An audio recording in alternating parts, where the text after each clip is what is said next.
warahmatullahi wabarakatuh. Salam sejahtera untuk kita semua. Perkenalkan, saya Rifa Amelia, tentunya dari kelompok 4. Tentunya saya tidak sendiri ya, di sini juga tentunya ada rekan kelompok saya.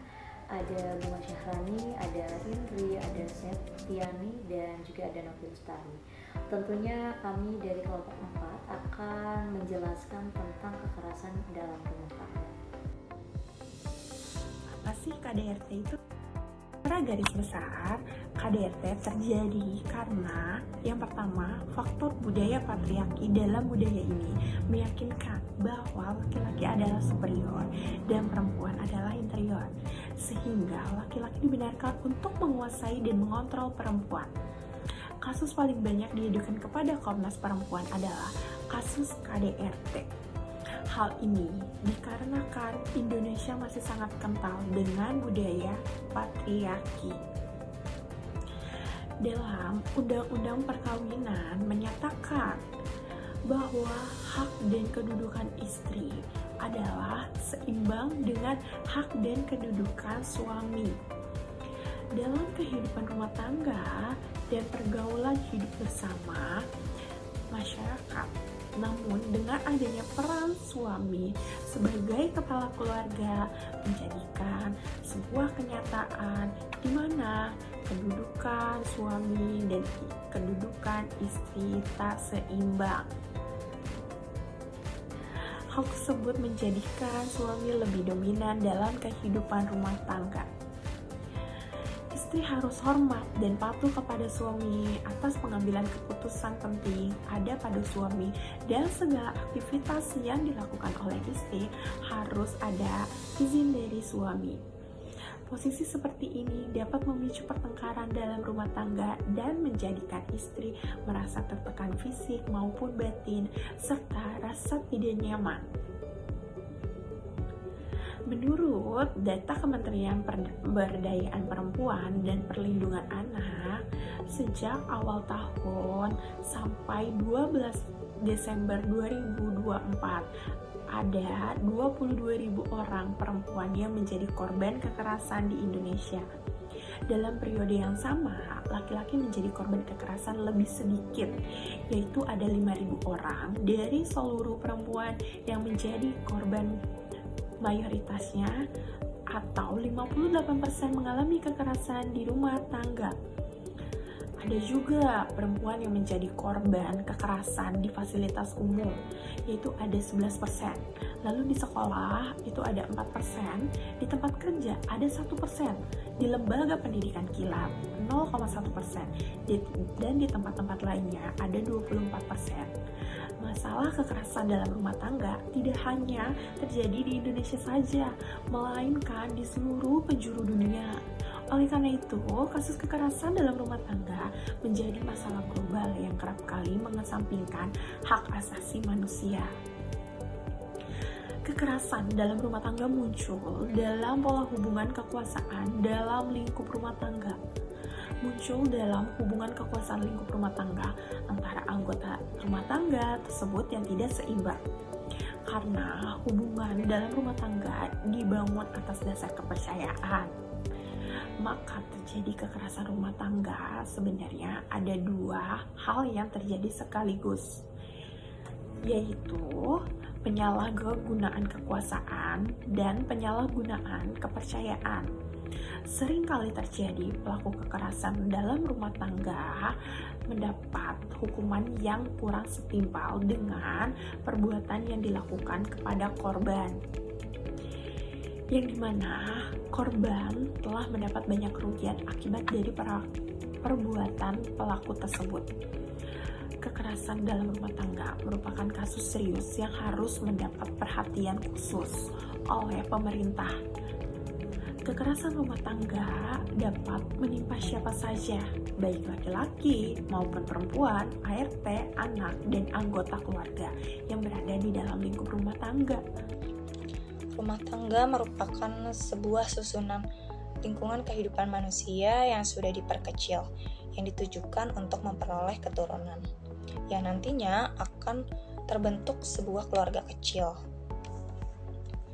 Rumah tangga bukan sekedar tempat tinggal semata, tetapi rumah tangga merupakan tempat yang nyaman, aman, tentram, damai, dan merupakan arena yang nyaman untuk orang-orang yang memutuskan untuk berumah tangga.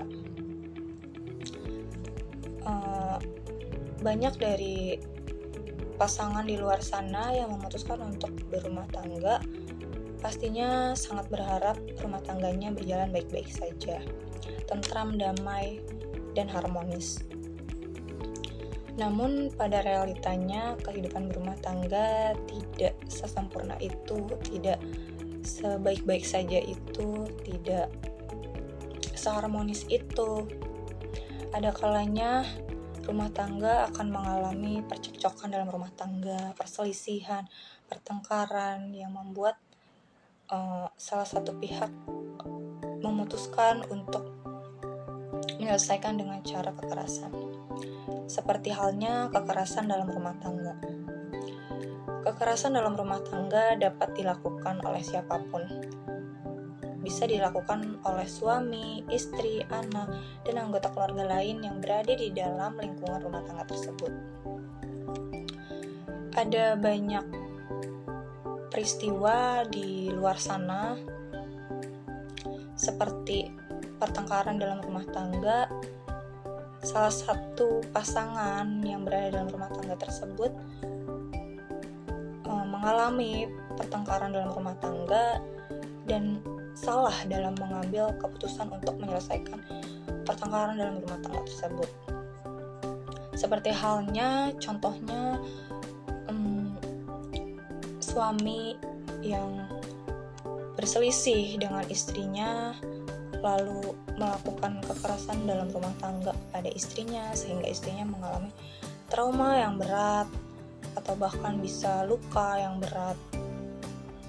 Seharusnya jika ada pertengkaran di dalam rumah tangga, salah satu pihak, kedua pihak, atau siapapun yang ada dalam rumah tangga tidak menyelesaikan masalah tersebut dengan cara kekerasan. Baiknya kedua belah pihak menyelesaikan dengan cara baik-baik saja, seperti didiskusikan terlebih dahulu, bicarakan baik-baik bagaimana solusinya, bukan malah melakukan kekerasan, karena sejatinya kekerasan bukanlah solusi dari masalah tersebut. Banyak akibat-akibat yang dapat muncul ketika suami melakukan kekerasan terhadap istri. Contohnya, istri akan mengalami trauma, akan mengalami luka-luka, akan mengalami bahkan sampai cacat seumur hidup atau bahkan meninggal dunia. Maka dari itu, untuk kasus kekerasan dalam rumah tangga ini, peraturannya sudah diatur dalam Undang-Undang Nomor 23 Tahun 2004 tentang penghapusan dalam kekerasan dalam rumah tangga. Yang mana seharusnya pemerintah lebih sadar dan lebih memperhatikan masyarakat di luar sana yang mengalami kekerasan dalam rumah tangga, terutama bagi perempuan. Karena menurut data dari Kementerian Pemberdayaan Perempuan dan Anak, kekerasan pada perempuan itu sangat tinggi, sehingga saya berharap pemerintah di luar sana lebih memperhatikan perempuan sebagai korban dari kekerasan dalam rumah tangga. Bentuk-bentuk KDRT dan secara garis besar itu ada perbedaannya dan dibagi menjadi dua, yaitu pertama dalam fisik ataupun non-fisiknya. Fisik atau non-fisik psikis itu mulai dari korban itu diremehkan, tidak dihargai, dihina, diejek, ditelantarkan secara emosional dan ekonomi, terus kemudian ditampar, ditendang, bahkan dibunuh.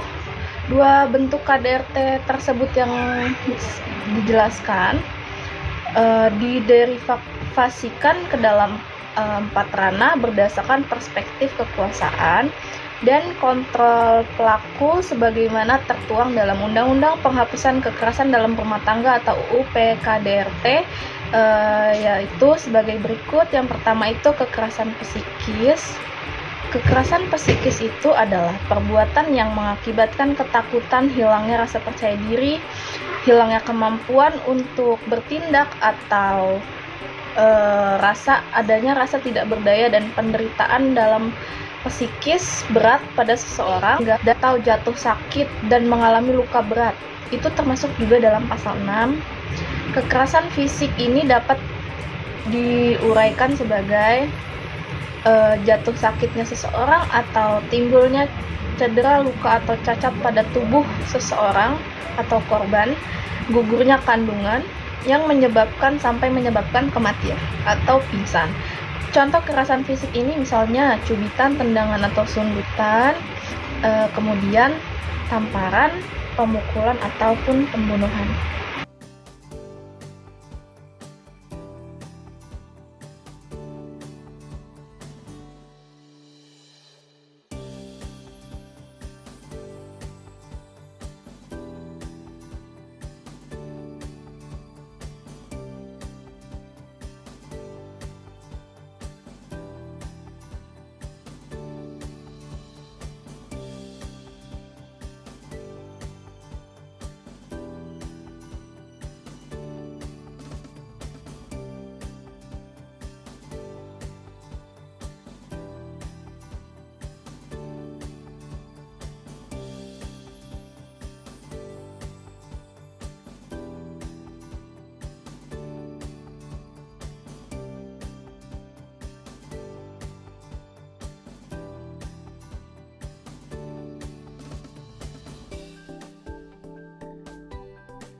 Korban KDRT akan merasakan dampak ataupun akibat dalam berbagai ranah yang dapat dikategorikan menjadi 4, yaitu pertama, dampak secara medis.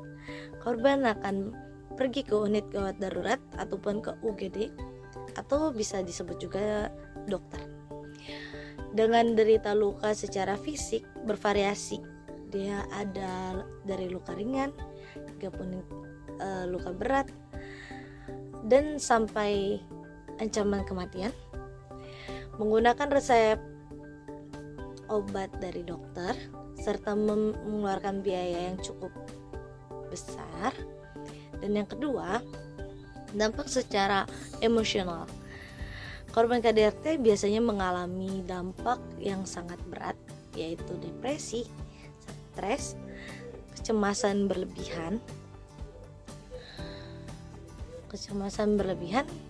hingga percobaan bunuh diri, pasca stres pasca trauma, rendahnya percaya diri, hingga gangguan tidur dan susahnya makan. Dan yang ketiga, dampaknya personal ataupun keluarga. Dampak personal ini tidak dapat tidak menutup kemungkinan korban menjadi imun suatu saat dapat menjadi pelaku dalam keluarga ataupun orang lain. Dan peluang terjadi pelaku kejam terhadap anak dalam rumah yang mengalami kekerasan domestik lebih besar dibanding mereka yang tidak mengalami. Dan korban KDRT ini ataupun sanksi KDRT seperti anak cenderung mengalami masalah kesehatan mental seperti perilaku anti sosial ataupun depresi. Nah, yang keempat, dampak secara personal, korban KDRT mengalami kinerja yang sangat buruk. Lebih banyak waktu digunakan untuk mengatasi persoalan, memerlukan pendamping ataupun konseling untuk mencari bantuan.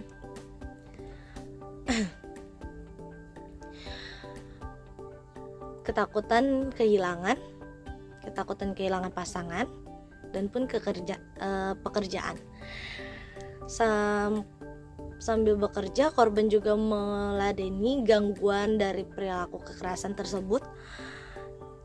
Dari KDRT itu kita bisa menyimpulkan bahwa korban itu bisa dampaknya itu bisa secara fisik maupun secara mental. Kasus kekerasan dalam rumah tangga atau KDRT tentunya masih menjadi masalah serius ya, terutama di Indonesia. Jadi sepanjang tahun 2024 ini juga terdapat beberapa kasus KDRT yang terjadi di Indonesia. Kemudian Kementerian Pemberdayaan Perempuan dan Perlindungan Anak tentunya mencatat bahwa sepanjang tahun 2024 terjadi total 28.798 kasus kekerasan. Jadi data tersebut juga tentunya secara umumnya menjadi gambaran khusus bahwa kekerasan di Indonesia juga tentunya masih menjadi masalah serius. Nah, terutama kasus kekerasan juga tentunya dialami oleh berbagai kalangan dan pemicunya juga tentunya pasti sangat beragam. Maka dari itu Kementerian PPPA juga tentunya mengajak seluruh lapisan masyarakat untuk bersama melawan tindak kekerasan dengan tegas. Nah, masyarakat juga tentunya diharapkan dapat meningkatkan kesadaran pentingnya menciptakan lingkungan yang bebas dari kekerasan di dalam keluarga. Kemudian tentunya dari banyaknya kasus kekerasan dalam rumah tangga di Indonesia, terutama di tahun 2024 ini, tentunya saya akan mengambil salah satu contoh kasus kekerasan dalam rumah tangga yang dialami oleh salah satu selebgram, yaitu yang bernama Cut Intan Nabila ya. Dia mengalami kekerasan dalam rumah tangga pada bulan Agustus 2024. Nah, selebgram Cut Intan Nabila ini tentunya dengan umur 23 tahun, dia dikabarkan mengalami kekerasan dalam rumah tangga atau KDRT yang dilakukan oleh suaminya, yaitu Armor Toreador. Nah, kekerasan yang dialami Cut Intan ini tentunya terungkap setelah sang selebgram membagikan beberapa unggahan rekaman tentunya yang menampilkan saat suaminya melakukan kekerasan terhadap dirinya.